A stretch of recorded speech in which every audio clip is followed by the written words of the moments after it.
Bonsoir, good evening. We are here at the 2026 African Banker Award in Brazzaville on the sideline of the African Development Bank annual meeting.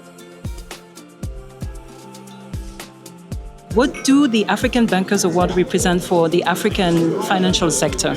Thank you for the question. Actually, the African Awards for this event is putting the CRDB Bank into the spot and visibility, of course, and actually it opens doors to partners, numerous partners. Already, our bank has already partnered with different institutions, and this is another chance and an opportunity to grow our network in terms of partnership so that our goals can be achieved.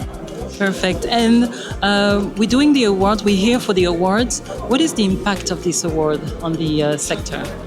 Yes, thank you. Apart from the visibility that the bank is going to have after receiving the award, it put us in the position to go further into our strategies in terms of development of the bank, and specifically in different sectors where the bank is putting much effort into the development in different countries where we are operating in, namely in Tanzania, in Burundi, and also DRC. But of course, in terms of expansion, we're looking forward to expand our network in other countries, and of course, we have to align with the country's development projects so that our footprint can also be heard and of course have an impact into the economies of those countries.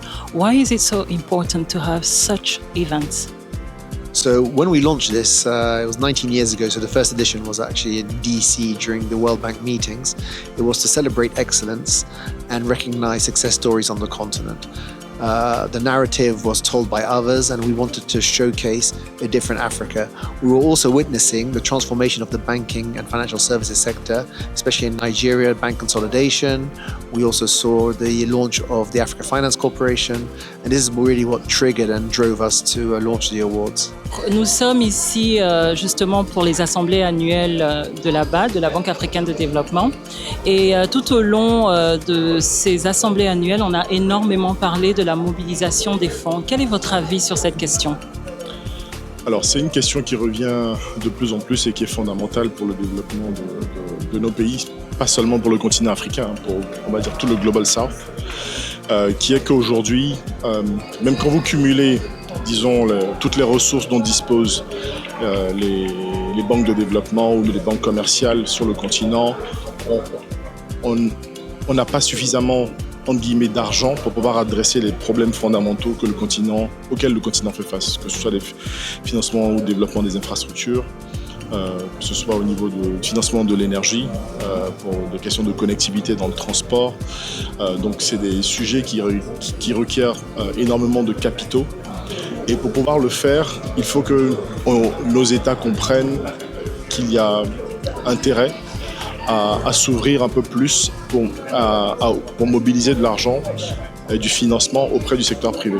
Le continent africain est un des continents les plus jeunes, on va dire. Comment est-ce que le secteur de la finance peut justement intégrer ces jeunes? Parce qu'on a l'impression qu'il y a un décalage justement entre les services, les propositions dans les banques et ce que les jeunes veulent réellement. Et voilà. Comment est-ce que justement vous pouvez les intégrer?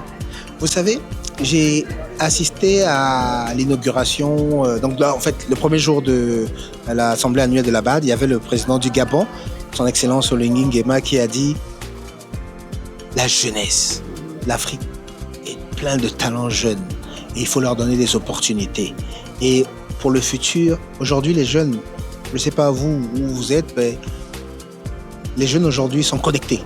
Donc aujourd'hui, la banque digitale est très importante. Mais il ne faut pas juste se limiter à avoir un compte en ligne ou avoir des compagnies Money, Airtel Money, MTN Money. Mais c'est qu'est-ce qu'on peut faire de plus avec nos réalités internes. Je pense que les jeunes ont des opportunités pour innover, pour créer. On doit créer une plateforme où ils peuvent venir s'intégrer. Et je pense que beaucoup de banques aujourd'hui là doivent créer des partenariats avec beaucoup de startups qui existent, où on peut leur donner l'envie et la capacité de s'exprimer. Parce qu'il y a plein d'idées. Ce matin, on avait un colloque à l'hôtel justement Radisson qui était dédié carrément au numérique. Et on a eu le ministre Frédéric Nzé du Congo qui est arrivé et qui nous a dit on a besoin de solutions innovantes. Et les jeunes, on a vu dans la salle avec plein de PME innovantes où il y a capacité à s'assurer que dès qu'on a un besoin, on peut le transformer à un besoin régional, continental. Donc je pense qu'avec les jeunes, il y a vraiment matière à leur donner une plateforme pour qu'ils s'expriment. Et des compagnies comme Afrexim Bank et d'autres venir investir et croire aux jeunes. Vous faites partie de l'organisation, justement. Est-ce que vous pouvez nous donner vos impressions par rapport à cette célébration et à cette soirée? Écoutez, ça fait ma 6e année d'organiser les trophées et c'était vraiment spécial cette année puisqu'on fêtait notre anniversaire, nos 20 ans et on a eu beaucoup de special guests dont le Premier ministre, Monsieur Kofi Olomide, une danseuse étoile, Kitty, qui était juste exceptionnelle. Donc c'est vrai que cette année, j'ai senti qu'il y avait un engouement et une attente pour les awards. Qu'est-ce que vous nous préparez pour l'année prochaine? Alors ça, c'est encore à voir. C'est vrai qu'on doit attendre de voir. Donc on suit la Banque africaine de développement chaque année pendant leurs assemblées. Donc on doit attendre de savoir où ça va se passer. Et puis à partir de ce moment-là, on commence notre organisation.